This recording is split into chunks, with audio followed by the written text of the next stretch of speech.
Welcome back to Smoking Sports, SMOAK, Smoking Sports. I'm your host, Will Smoak, coming here to you on this week 8 of NFL football, on this opening week, or I should say, now that we're done with the first full week of NBA basketball. I talked about opening day last time. I'll be giving a take on all 30 NBA teams. Got for the second week in a row NFL storylines, and then I also have my weekly power rankings, of course. So we're going to start with the NBA and kind of go through here. We're starting with the Celtics. Jaylen Brown has filled in for Jalen Brunson well so far. I thought he's filled in very well so far. He's scoring like 26 points a game and has played, I think, some of the best basketball of his career. However, his teammates have not taken that step forward, and they have not been extremely great yet. I still think there's expectations, there's still hopes, but it's definitely going to take a second here for them. They're definitely missing the scoring threat that Jason Tatum was. And also, similar to last year, they were struggling crunch time, and that happened while Jason Tatum was still on the team, and even now more that he's out. So now, coming in, number 2 is the New York Nets. Coming into the season with low expectations, I think everyone kind of had that on them, and that hasn't been too surprising that they've stayed that way. Cam Thomas has looked good after taking the qualifying offer, so maybe betting on himself is so far working right now. He just dropped 40 against the Spurs. I think that Claxton should be traded at the deadline. He's played pretty well, and I think you could get some value for him for this rebuilding team, considering how old is Nick Claxton? 26. So I think he could still be a rebuilding piece, but I don't think that's really going to happen. I think that most likely he should be traded to someone who needs a rim protecting center like Nick Claxton at the deadline that can use him this year and in the future. Even with Thomas, the offense has struggled. MPJ hasn't played great. I think we kind of figured that would happen when he is coming in as the veteran, when he's not really a veteran and more of a leading scorer on this team, or secondary scorer. And he hasn't really ever been that. He was just kind of a shooter on that Nuggets team, and he has kind of struggled. And listen, this team is lacking a true point guard or playmaker on this team, and that's definitely hurting them and how this season will play out. Now moving on to the New York Knicks. Jeez. Their defense has not been great, and it is the same problem last year. And when the offense sputters, they have almost no chance. And this happened in the Bucks game last night. Their offense was not as good in that third quarter, and that is actually where a place that they have struggled a lot is in that third quarter. I don't really know what to say because this team just made the Eastern Conference Finals, and what do? They fire Tom Thibodeau. I don't know what to do now, and there's not much really, I think, to say about this team besides Jalen Brunson's played well. They need some more defense, which I'm not sure if they're ever going to get. They played less minutes, and I'm not sure if that is a good or a bad thing. I think that's a good thing. I think it'll help limit some injuries because I don't think you should do load management, or you shouldn't do load management a lot, but I definitely don't think you should also be playing almost the entire game every single day or every single game. So I think that'll happen. They definitely need a secondary shot maker. Cat has not been as good this year. The 76ers, are they good? Are they not good? I'm really, they kind of do this to us every single year, but I'm really questioning it this year because BJ Edgecombe's been great so far. He's even overtaken Cooper Flagg as the Rookie of the Year favorite. That is what I'm talking about, some great stuff. And he's been great. He dropped 34, the most points in a rookie debut since Wilt Chamberlain. So that's exceptional. Then you have Tyrese Maxey's been playing at an MVP level. He's got himself in the MVP conversation with how he's playing. He's averaging 34 points a game. That is great. Overall, the team looks pretty solid top to bottom. This guard rotation, but I think they can fall down quickly if, or I should say, when Embiid can't stay healthy. And even if Edgecombe hits a roadblock, that'll definitely slow down this team. But I do think there is the opportunity there for then Jared McCain to kind of take his spot as that scorer. Are they good? I don't think so. I still think they're a playing team. Then now we have the Raptors. Scotty Barnes is taking a step forward. Not a big one, but a step forward. I feel like this team has to be competitive. They paid some people big money. Emmanuel Quickly, Scotty Barnes, Brendan Ingram, all of them. Now they have to prove it. RJ Barrett is actually the team's leading scorer, which is interesting, but I guess he's also a solid player. And Quickly, I think, is proving that if he kind of keeps this up, he can live up to his contract. He's almost averaging 10 assists a game. So I think things are looking good in Canada. As for the Bulls, Vucevic has been good. Please, Chicago, please trade him. I am begging you, trade him. What is the point of keeping him on this roster? It's rebuilding. You have Matas Buzelis, Io DeSuma, Josh Giddey. They're going to provide a base for this team going forward. Noah Senge, all those dudes, they provide the base level. Vucevic can go to any contending team and be a solid shooter and veteran presence on another team. Why is he still in Chicago? They should have traded him years ago, but that didn't happen. Don't know what we're doing here. The Cleveland Cavaliers, this team is just really good again. He's going to be a great scorer, and he has been so far.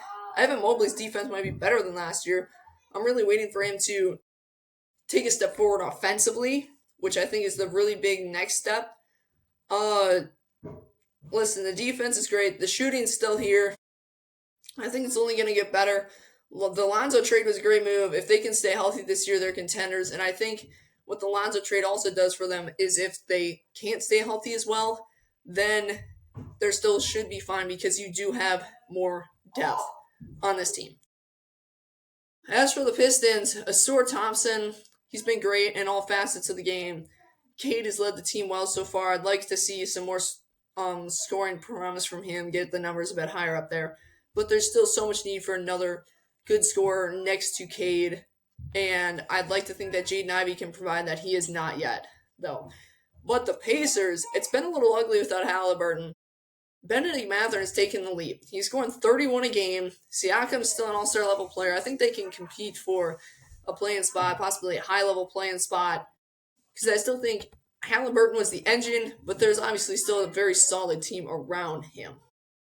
The Bucks, Giannis is still one of the best players in the game. His supporting cast around him isn't great, although you might be able to argue that it's deeper this year and maybe even better than last year. But they can have good games. Ryan Rollins just dropped 25 versus the Knicks. Miles Turner has not only embraced Milwaukee, but he's a better defender and offensive player than Brook Lopez. They can definitely be good enough to skip the plane and get a top 6 seed still this year, especially considering I think they just got to keep winning games and they can be better than some of these teams in the East, like the Atlanta Hawks. Their defense has not been good. But with the way this roster is constructed, I think we all kind of knew that was going to happen at some point. Jalen Johnson isn't a great defender. Kristaps is really only a rim protector. That's it. Trae Young isn't great. Dyson Daniels and Zachary Ricochet aren't exactly the best defenders in the league. So I think we kind of could figure out that was going to happen. Although, really offensively and just overall, they haven't been able to mesh and be as good as I wanted and thought they would be. For the Charlotte Hornets, Brandon Miller, great so far. I think if he can stay healthy, which has really been his problem, that he can make an all-star. I don't think it's impossible to do that. LaMelo Ball has been the offensive engine, as he's always been a playmaker and a scorer. And Colin Knipple has also played well. So I think there might actually be better days ahead for the Charlotte Hornets. the Miami Heat. The offense hasn't been that bad so far. The defense, not so much. Bam has been a good anchor on both ends, but doesn't have much to help, especially with Hero. Norm Powell has been about as good as he was last year to start the year, but I don't think he's enough to be in a solo offensive player almost that can really carry a team, and that just hasn't happened for the Heat yet.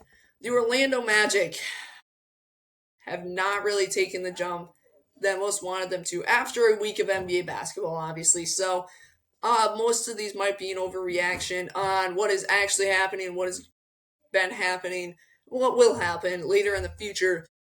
But I still think there's not enough consistent shot making. And really, the team is pretty lucky to be in the situation where they're at. The Desmond Bane trade, I don't think, has worked out quite as much as they would have helped. Still, there's way too much ISO heavy stuff where if one player's kind of missing shots, then it's just kind of completely off. The Washington Wizards, still definitely a rebuilding year for this team. Trying to figure out who the best players are. Is that Keyshawn George? Is it Bilal Coulibaly? Is it Trey Johnson? Who is it here? And also, who are your other younger players like Cam Whitmore, A.J. Johnson? Are they worth a bench spot, or are they not really going to pan out? The Nuggets. Listen, the offense has been good. They're actually one of the best offenses in the NBA. The additions were worth it. Cam Johnson has been a much better player for this Nuggets team.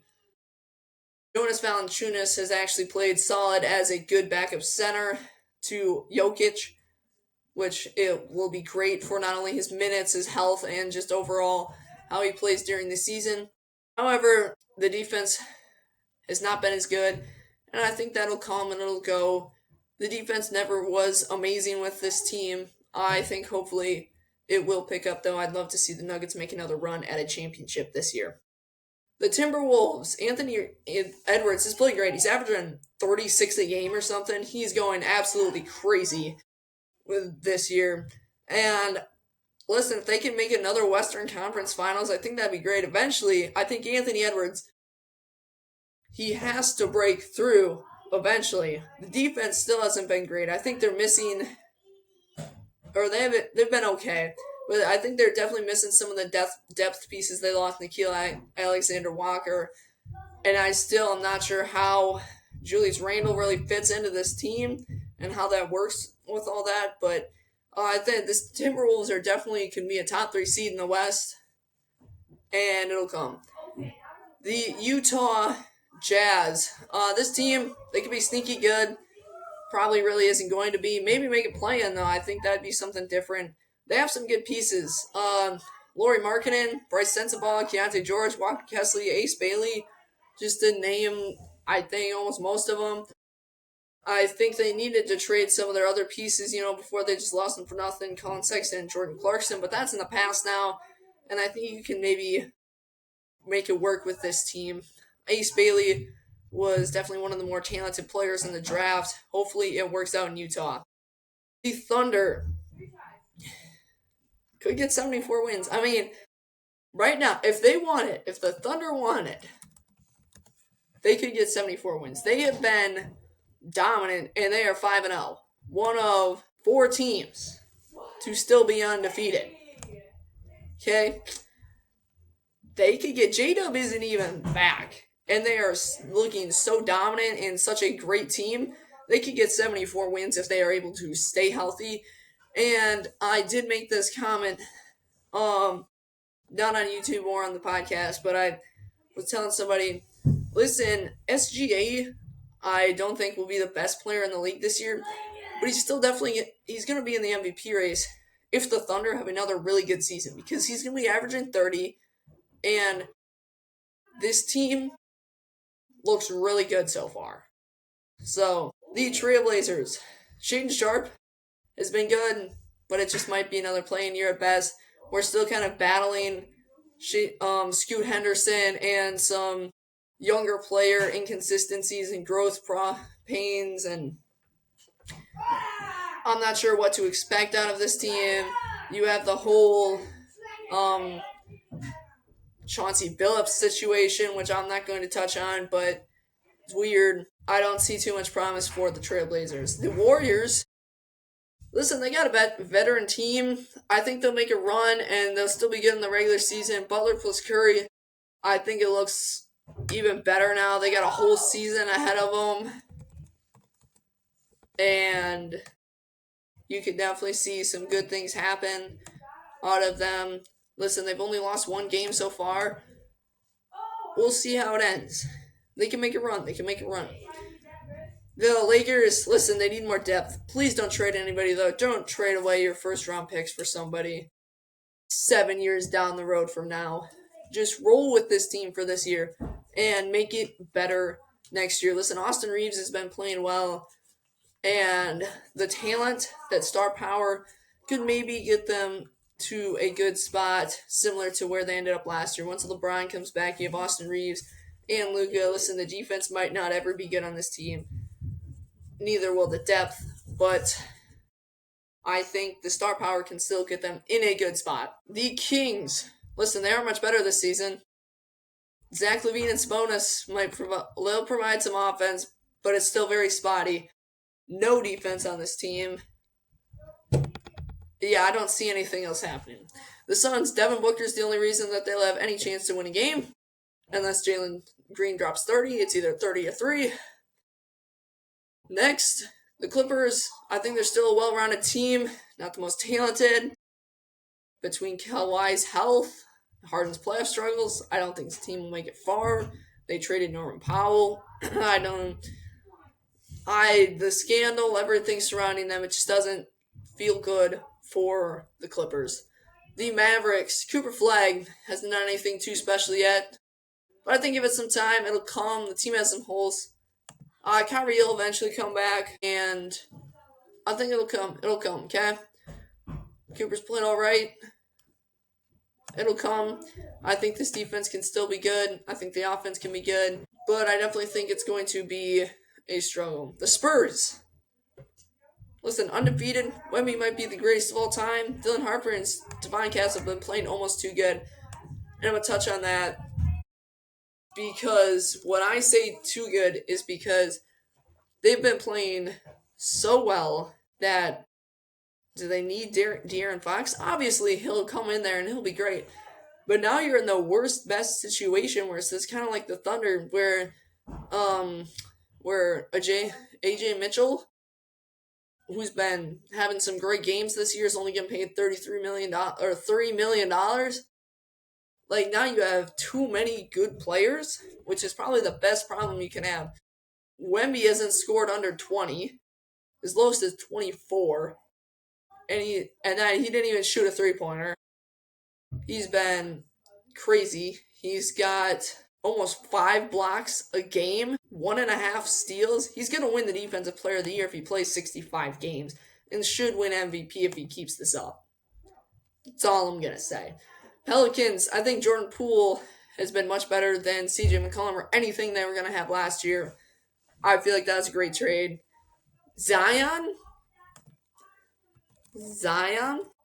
could he have a good season?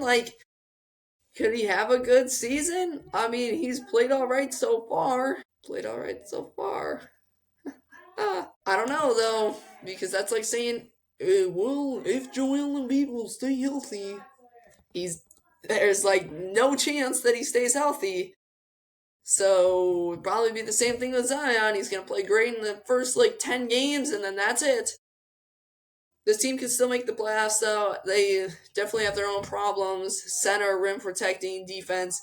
But it could happen. Grizzlies, pretty average so far, not much to say. Let's get into the NFL Week 7, or Week 8. I don't know why I keep thinking it's Week 7. Week 8, NFL storylines. Get it going. Keep it coming. Then we'll get into the NFL Power Rankings. And that'll be a wrap of the episode. First, your Week 8 NFL storylines. We are almost halfway through the season. Jonathan Taylor for MVP. He scored another 3 touchdowns. He should be the MVP ahead of Daniel Jones by a long shot. Listen, he's got 850 rushing yards right now, which is great. Okay, this team is 7-1, and he is the reason for it. Okay, he is leading the rushing leaders by almost 100 yards. Leads the league in rushing touchdowns by 3 touchdowns. Okay, is second in yards to game only to James Cook. Has not fumbled the football. Has the most first downs picked up. He's been overall one of the best running back seasons so far. And in 8 games, he already has 850 yards, which puts him on pace for about 1,800 yards, which is an amazing season. And if you're telling me that if he hits those kind of numbers, I mean, right now he has 12 touchdowns. He's on pace for almost 30 total touchdowns, something like that. You're telling me that's not MVP worthy? I don't know what the criteria is, but if we're just going to give it to a quarterback again after how many good position player seasons we've had over the past couple of years, I think we seriously need to consider just being most valuable quarterback, changing the name. The last time a skill position player won the MVP was way back in, 2012. A whopping 13 years ago when Adrian Peterson won it. And he had one of the best seasons of all time for a running back. He had like 2,000 some yards and just went, it was ridiculous, okay? He won it in 2012. LaDainian Tomlinson in 2006. Right before him, Sean Alexander. And then you have to go back to 2000. Since 2000, there's been 3 position players, all running backs, to win the MVP, and that was Marshall Faulk, who had a great season with the Rams that year. You had Sean Alexander, who had another great season. LaDainian Tomlinson, who set the touchdown record. And then 13 years ago, Adrian Peterson, in 2012, had like 2,000 rushing yards and went legit. He was prime MVP, was great. But if we aren't even willing to say Jonathan Taylor should be the lead in MVP right now, if he doesn't at least get second, I'm not going to be happy because he should be winning by a long shot. This isn't even close. Aaron Rodgers loses his Packers revenge game. Listen, the Packers came out slow. They picked it up after halftime. The defense played well again. Micah Parsons and that pressure was getting there, and the run game was good. Tucker Kraft had a monster game. He had like 7 catches, 50 yards, and like 2 touchdowns on National Tight Ends Day. Woo! Great game from him. Rodgers played all right. Played much better. His defense has not been good. They just had another 30-point game. And it's been pretty ugly. Like, no matter what this offense does, it's been them that's winning games, and they haven't been consistent and good enough to win these types of games. Cam Scadaboo got hurt. Cry. One of the most fun players to watch got hurt. He hurt his ankle. He's out for the season. Really saddening because he completely changed the identity and really just brought life to this Giants team, and that didn't happen. So the Jets won their first game. They come back, beat the Bengals. Came back from down 15 to beat the Bengals. Bengals, I'm sorry. This is really disappointing. I thought that Joe Flacco on your team could give you some wins and really put you in that playoff conversation. And I guess not, because that was pretty ugly to give the Jets their first win. And that officially puts the Jets not at the bottom of my weekly power rankings. Let's get into it. Go your Will Smokes weekly NFL power ranking. Go. Coming in at number 32 is the New Orleans Saints. They got Tyler Shunkin now. We'll see how it goes. Number 31 is the New York Jets. 1 win does not mean you're on top of the world. I'm sorry. Number 30 is the Miami Dolphins. I am mad that they won. Very mad that they won. Okay? Why? Because this puts them one more game ahead. One more game for Mike McDaniel to hold on to his job, and I want him fired. Number 29 is the Tennessee Titans. They're going to get beat up all year. I just hope next year they can get a good head coach, an offensive mind, or someone who can help Cam Ward out and get this offense looking good. 28 is the Cleveland Browns, Quinshon Judkins, and the defense might be the only good thing. And now Carson Schwartz, I don't know how to say his last name, I'm sorry, is hurt. So it's kind of sad down in Cleveland. Number 27 is the Las Vegas Raiders. It's ugly. You're 2-5. You probably have no chance of making the playoffs. Geno Smith has not played good. That's kind of to sum it up. Number 26 is the New York Giants. Lost in the rematch to the Eagles. Not only lost, but got blown out. It's like the same score as the first game, but they were on the opposite side. And Cam Scad was hurt. 25 is the Atlanta Falcons. Are they good? Are they not? Because here's what the Atlanta Falcons have done this season. Check it out. So, coming into the year, they got beat by 3 to the Buccaneers. Okay, you look like an okay team. You beat the Vikings 22-6.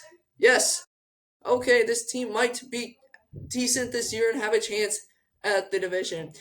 Then you get shut out by the Panthers 30-0. Yeah, you're no good. Beat the Commanders 34-27. Okay. Beat the Bills in primetime 24-14. This team's good. Lose to the 49ers 20-10. Then they lost to the Dolphins. Not only lost, but got destroyed 34-10 to a Miami Dolphins team that was 1-6. Mike McDaniel should be already fired. And no Tyreek Hill. Yeah, I guess two having one eye really makes a difference. Help me out here. 24 is the Ravens. They won. Still without Lamar Jackson, but maybe they can make a playoff push. Still think it's a long shot that they do make the playoffs, but it's possible. 23 is the Cardinals. Disappointing season. 22 is the Houston Texans. Also a long shot that they make the playoffs. I'm just disappointed at how the season goes. I really hope CJ Stroud does not end up as Joe Burrow as a quarterback who had a great year, like that first, full healthy year. It was like, whoa, this dude's good. You make a run. And then he has no offensive line, and he gets beat up for the rest of his career and can't play. Luckily, CJ has not gotten hurt yet, but performance has definitely dipped.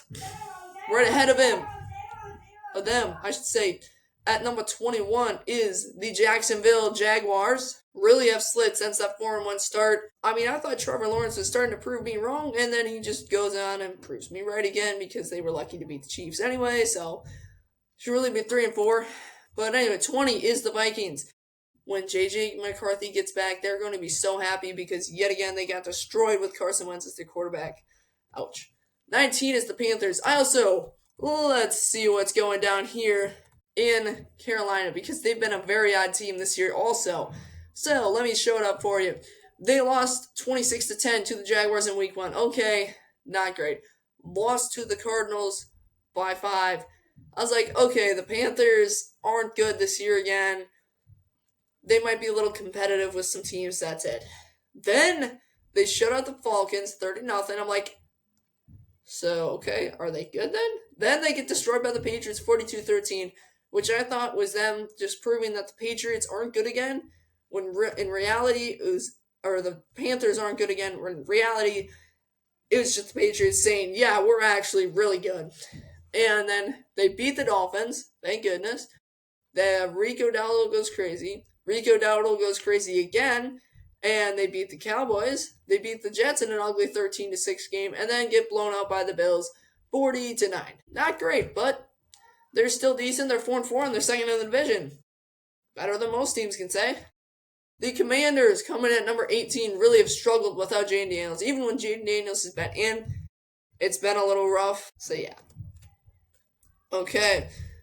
17 is the Bengals. Like I said, I was hoping they could get things together and really kind of start making it going, and that didn't happen. Number 16 is the Dallas Cowboys. The offense has been good. The defense has been not. I've talked about it before. And now there's rumors about, let's go trade for Max Crosby. Because you know what we need? A superior edge rusher for this team. Yeah, kind of ironic. Number 15 is the Pittsburgh Steelers. Like I said, another team with the highest paid defense in the NFL is not good, and this offense isn't good to get them there. I thought they started 4-1, now they're 4-3. Is it the same case as the Jaguars? Are they going to fall again? Are they not going to go 500? Right now they're above 500, and they're actually leading the division. Like, they could take this division. Top 4 seed in the playoffs, home field advantage, and that might help them. Or they could completely flop the rest of the way, and like the Ravens could win at 10-6. Just throwing things out there. Number 14 is the Bears. Not sure if Caleb's good or if he's bad. I do think Ben Johnson has been a good head coach, and I think Caleb's gotten better. But it is definitely getting a little rough. 13 is the San Francisco 49ers. Was Brock Purdy back this week? Because indeed, they lost. Oh, he was not. Okay, that's probably why they lost. They lost. Oh, yeah. They're 5-3 now. They lost. Haven't looked great. 12 is the Lions. I think they've been a pretty good team. I believe they had a bye week last week. Now, coming off that bye week, right now they are chasing the Packers. The Packers have the division, so. Number 11 is the Chargers. They've really fallen ever since Joel got hurt. It's been really up and down. Justin Herbert's production has gone down. Number 10 is the Seahawks. Sam Darnold is putting up another solid season. Jackson Smith and Jigba has just been sensational. Number 9 is the Kansas City Chiefs. Man, Rashee Rice makes this team better. And they are really starting to come on again. Is this team going to finish third in their division still, though? Like, is that an opportunity? Because the Broncos and the Chargers have been pretty good so far. I don't know. Either way, 8 is the Bills. They're falling a bit. They're coming back. But now they are chasing the Patriots, which is something that they have not faced since Tom Brady was in the division, where they were trying to beat another team. Before it was a cakewalk, and they were ahead of the division for the whole time. There's really no competition. If there was, there were always multiple games ahead of them. Now they're chasing the Patriots. I love to see how this one ends up. Number 7 is the Rams. Matthew Stafford should be in the MVP conversation. He's been great, having one of his best seasons after a back injury. I don't know. It's been weird. This team is 5-2. Pook should be coming back. Let's go. Number 6 is the Packers. Micah Parsons has been a great addition. I don't even know how many sacks he has now. It's getting to be pretty much 6.5 still. I thought that's what he had last week, but I guess not. Yeah, he's got 6.5 sacks. Okay. Well, I guess I look at numbers too often. Well, Micah Parsons has been great. These corners definitely aren't great, but when this offense is rolling, it is rolling. And indeed it does. This team is good. Number 5 is the New England Patriots. They've been great. This offense has put up 40 points 3 times now. End of story. Drake May. It took him 5 years to get another franchise quarterback. Number 4 is the Eagles. I think they really got to start putting together some good games now to really prove that they're legit. But they're still up there. Number 3 is the Tampa Bay Buccaneers. Listen, they've only lost 1 game, and they have half their team on IR. They're dangling by a shoestring here. Number 2 is the Denver Broncos. The defense has been exceptional, and then the offense put up 44 this past week.